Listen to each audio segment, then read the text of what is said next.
याद कर रहे हो। बेटी जरा से संभालना, इसमें रुपए। जी अच्छा। प्रोफेसर साहब, आपने जो दहेज के बारे में स्टेज पे ड्रामा किया, बड़ी तारीफ सुनी है लोगों से। माफ कीजिएगा, आपने मुझे याद किया। उमराव सिंह जी, एक्सक्यूज जी। आइए आपसे दो बातें करते हैं।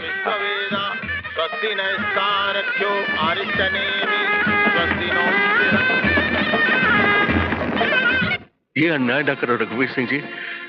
5 लाख कैश और कहां से लाऊं, और वो भी इस वक्त। 6 लाख कैश, 40 तोले सोना, 20 किलो चांदी की बात ठहरी थी। वो तो इस मकान को गिरवी रखकर मैं तुम्हें दे चुका हूं।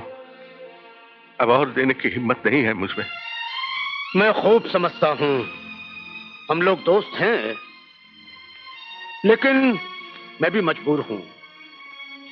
अपनी बेटी की शादी में मैंने जो कर्जा लिया था वो अभी तक नहीं उतरा है। बेटी की शादी में कर्ज लिया था? ये क्या कर रहे तुम? अच्छा, अब मैं झूठा भी हो गया। ये तो नहीं कहा मैंने। तो फिर सच ही सुन लो। तुम मेरे पुराने दोस्त हो, इसलिए कड़वे सच से तुम्हें बचा रहा हूं। मैं दहेज में 5 लाख रुपया और मांगता हूं। मगर तो क्या अपना बेटा मैं तुम्हें मुफ्त में दे दूं? कल घर पे आना, भाई खाता देख लेना कि मैंने अपने बेटे की पढ़ाई पे कितना खर्च किया है। तुम मेरे दोस्त हो, इसलिए 50% कम मांग रहा हूं, वरना अपने बेटे पर कम से कम 20 लाख रुपया कैश मांगता। और तुम तो ऐसी बातें कर रहे हो जैसे कि तुम्हें अपनी बेटी ब्यानी नहीं है। अगर नहीं ब्यानी तो मुझसे कहो, मैं भी फेरे रुकवा देता हूं। रघुवीर सिंह जी, रघुवीर सिंह जी, ठहरो रघुवीर सिंह जी, मैं तुम्हारे हाथ जोड़ता हूं, फेरे मत रुकवाओ, कन्यादान हो जाए।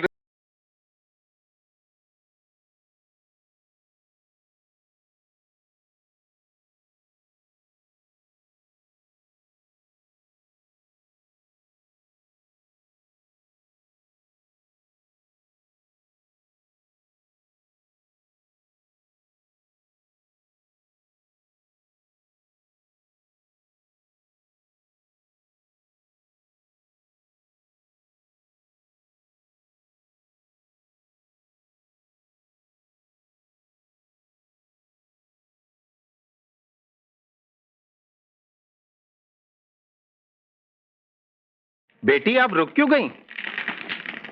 फेरे समाप्त नहीं हुए हैं। जानती हूँ पंडित जी, लेकिन फेरे समाप्त होने से पहले मैं अपने होने वाले पति से 2 बातें करना चाहती हूँ। फेरों के बीच रुक जाना हिंदुस्तानी रिवाज और कल्चर के खिलाफ इरादा। जो कल्चर किसी मनुष्य के आत्मसम्मान, उसकी सेल्फ रिस्पेक्ट की हिफाजत न कर सकता हो, वो कल्चर किस काम का? आप अपने पिताजी से कहिए कि वो मेरे पिताजी की पगड़ी अपने कदमों से उठाकर उनके सर पर रख दें। सुनो राधा, मेरे और तुम्हारे पिता के बीच जो वहां हो रहा है उसे वहां होने दो।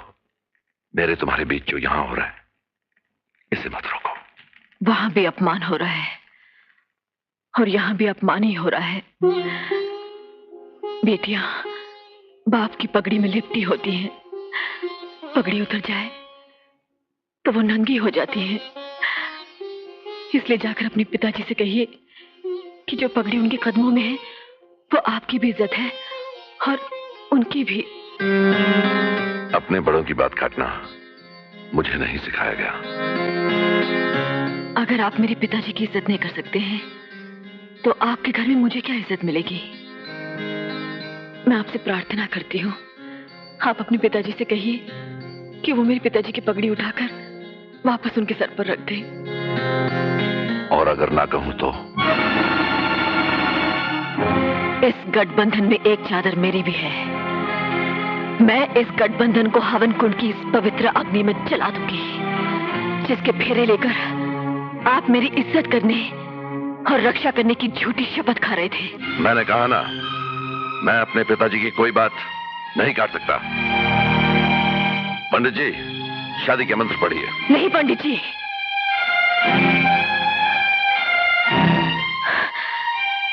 जिस शादी का आधार प्रेम न हो, मान सम्मान न हो, वो शादी शादी नहीं बल्कि हमारी संस्कृति का अपमान है।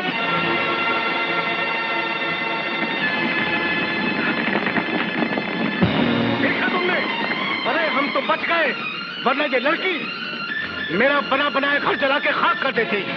तुम अपनी बेटी के लिए कोई और लड़का ढूंढ लो, मैं बारात वापस ले जाऊं। ऐसे न कहो, मेरे दरवाजे पर आई हुई बारात वापस न ले जाओ। वापस न ले जाऊं तो क्या यहाँ रुक कर अपना और अपने बारातियों का अपमान कराऊं? चलो बेटे चलो यहाँ से। नहीं, मैं हाथ जोड़ता हूँ। नहीं डैडी, आप हाथ मत जोड़िए, जाने दीजिए इन्हें।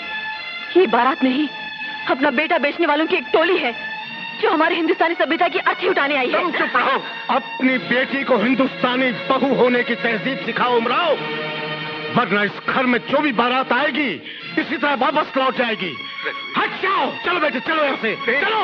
रघुवीर, रघुवीर, रुक जाओ भाई, मेरे दोस्तों, मैं कहाँ हो जाऊंगा। रघुवीर, रुक जाओ रघुवीर, मैं हाथ जोड़ता हूँ। हट जाओ उमराव। सुनो रघुवीर, बैठो बेटे।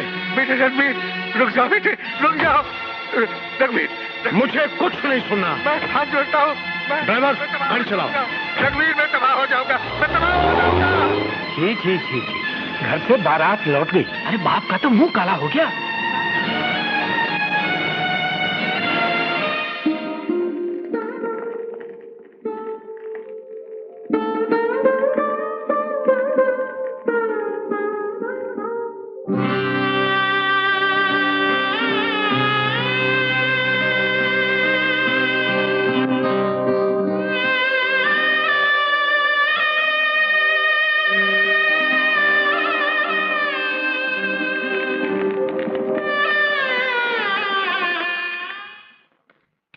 राधा,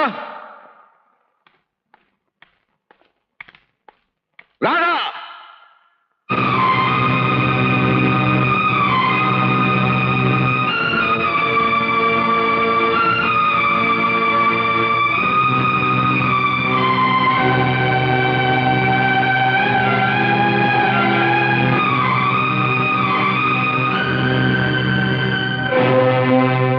डैडी, आपकी पगड़ी।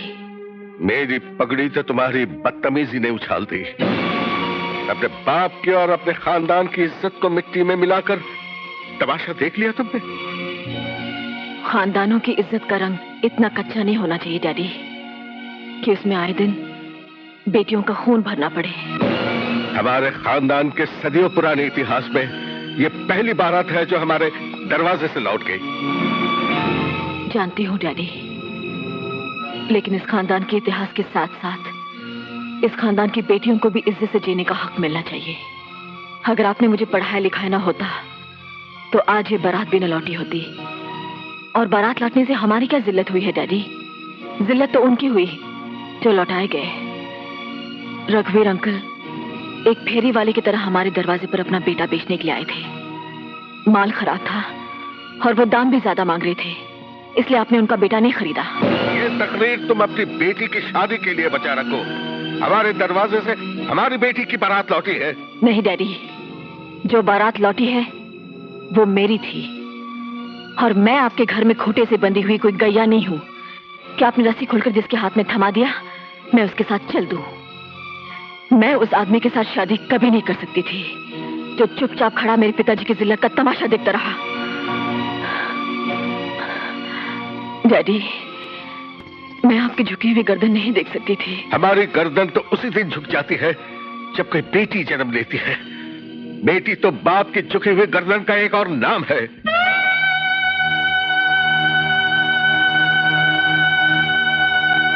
शायद इसलिए आप लोग पहले जमाने में बेटी को जन्म लेते ही जिंदा गाड़ दिया करते थे। मतलब यह कि आपने मुझे जो प्यार दिया वो प्यार नहीं, दिखावा था। मतलब यह कि मैं आपकी बेटी नहीं, अपमान हूँ जिसे आप दिल पर पत्थर रखकर झेल रहे थे। खामोश!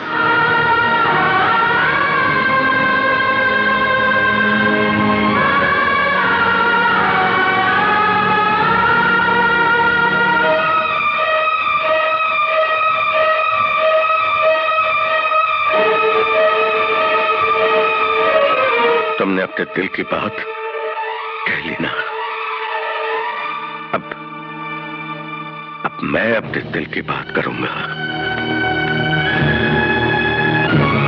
राधा, राधा, अंकल का मूड मुझे अच्छा नहीं लगा, तुम उनके पास जाओ।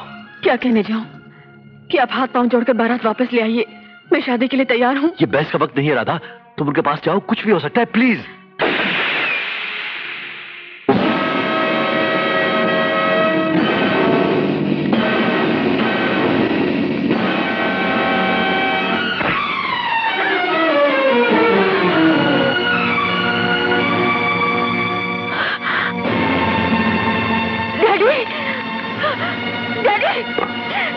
ये आपने क्या किया?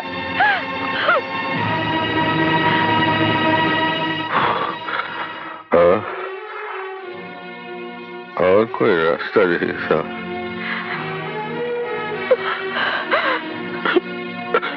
अब तुम्हारी जिंदगी सिर्फ तुम्हारी है। जो चाहो करो। कृष्णा,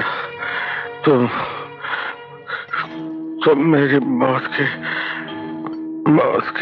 गवाह हो।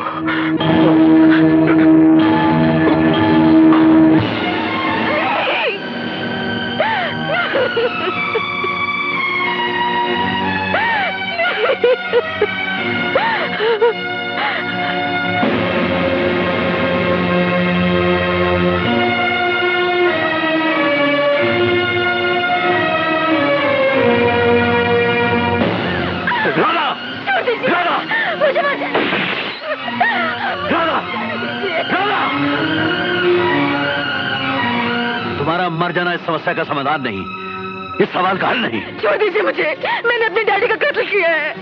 तुम्हारे डैडी ने आत्महत्या करके गलती की है, और वही गलती तुम भी करने जा रही हो। और तुमसे पहले भी ना जाने कितनी लड़कियों ने शादी से पहले और शादी के बाद आत्महत्या की होगी। एक और आत्महत्या हालात को बदल नहीं सकती। जिस हाथ ने मेरे डैडी पर गोली चलाई वो उनके नहीं, वो मेरे हाथ से, वो ये हाथ से। और तुम इन हाथों से अपने आप पर गोली चलाना चाहती हो, अपने आप से लड़ाई करना चाहती हो। अगर गोली चलाना है, अगर लड़ना है तो समाज से लड़ो, जिसने तुम्हारे डैडी को आत्महत्या करने पर मजबूर कर दिया। राधा, हमारी रणभूमि ये समाज है। इस समाज से बाहर जाकर, इस दुनिया से बाहर जाकर ये लड़ाई लड़ी नहीं जा सकती।